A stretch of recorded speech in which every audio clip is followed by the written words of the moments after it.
class 12. This is the part 1 of international trade.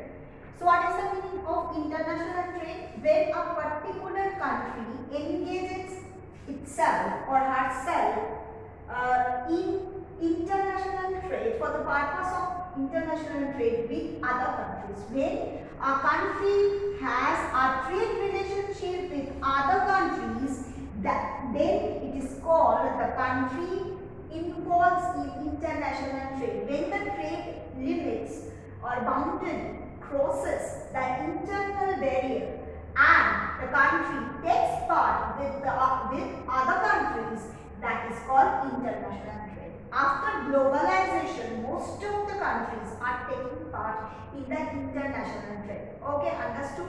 The country who are taking part in international trade should be the member of International Monetary Fund. Only the IMF member are allowed to take part in the international trade.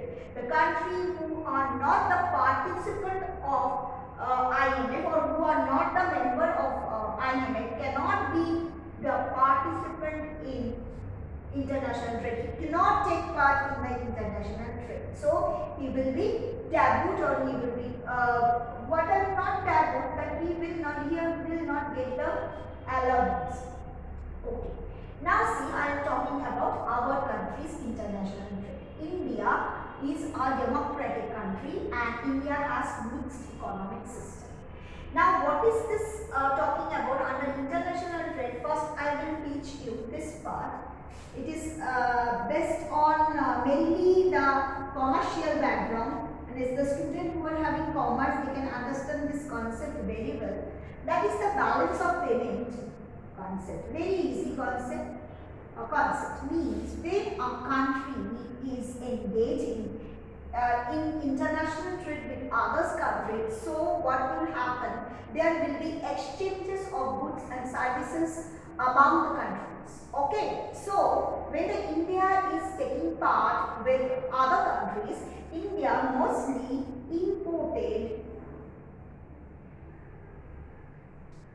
157 items and exported 147 items. Okay, understood?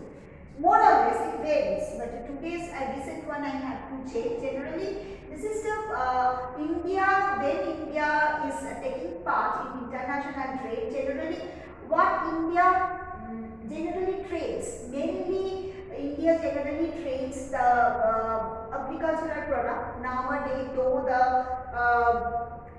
due to the lack of production, India is not able to fight with the competitors, other competitors like Bangladesh, Pakistan, China in agro product.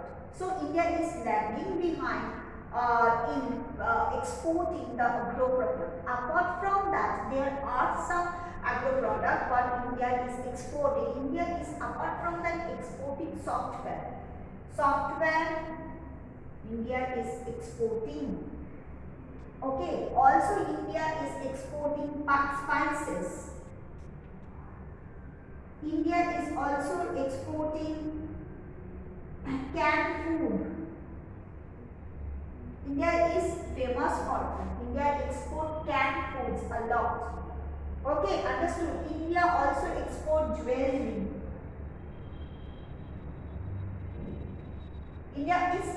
India also export petals of flowers. Why?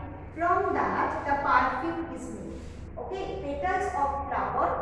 Achha. Then also India is very good in orchard. Orchard farming means fruits. Okay.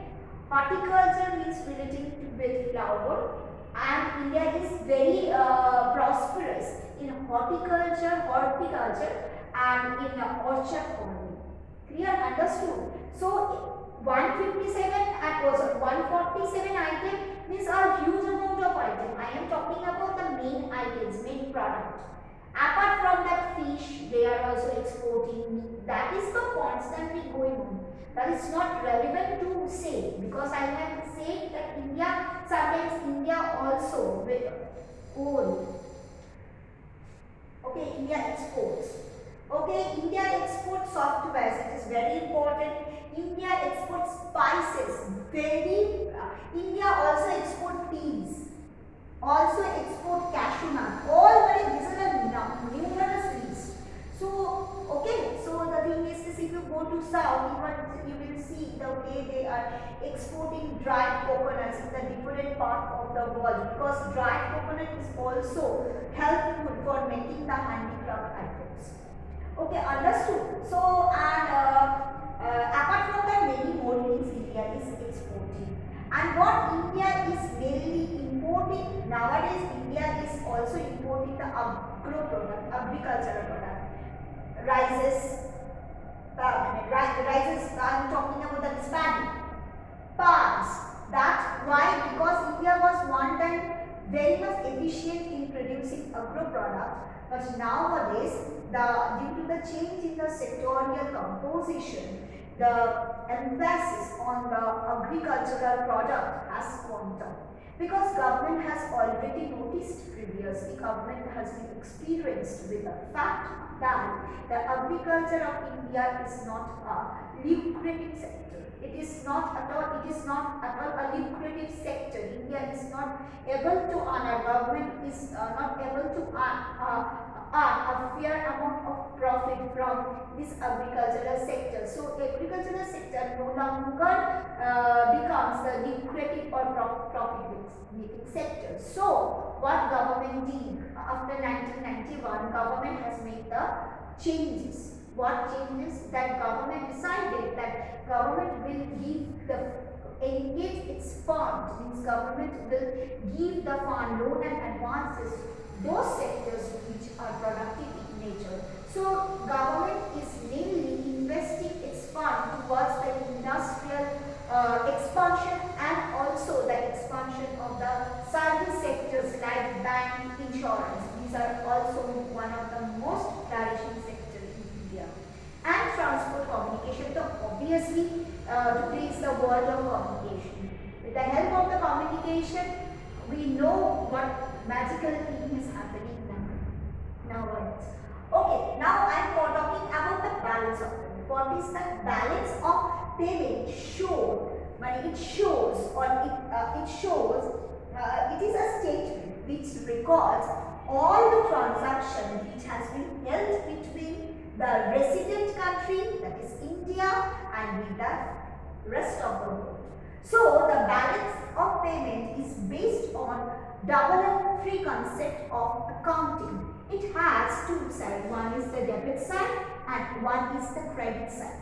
Debit side includes all type of expenditure which a country has to make in order to take part, or better to say our country makes in order to take part in the international trade. Whereas credit part shows all are the receipts part. Whatever the item that India has gained or receives in the mode of international trade, suppose it is not that only export. Apart from export, government can take loan, grant, advances from some other countries. Okay, so these are all the items will take part in the credit side, where from government is earning revenue, and the credit and debit side includes all the payments. But it is based on the double entry system at the end of the year.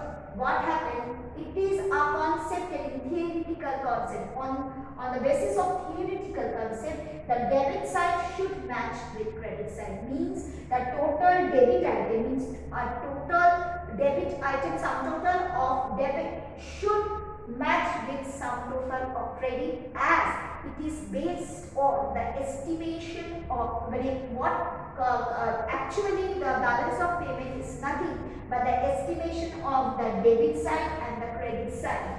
Okay, actually what is happening, that is a different concept, that is an economical concept. Thing is this, if you will follow the accounting concept, each debit has corresponding credit and vice versa. On that basis, the debit should match with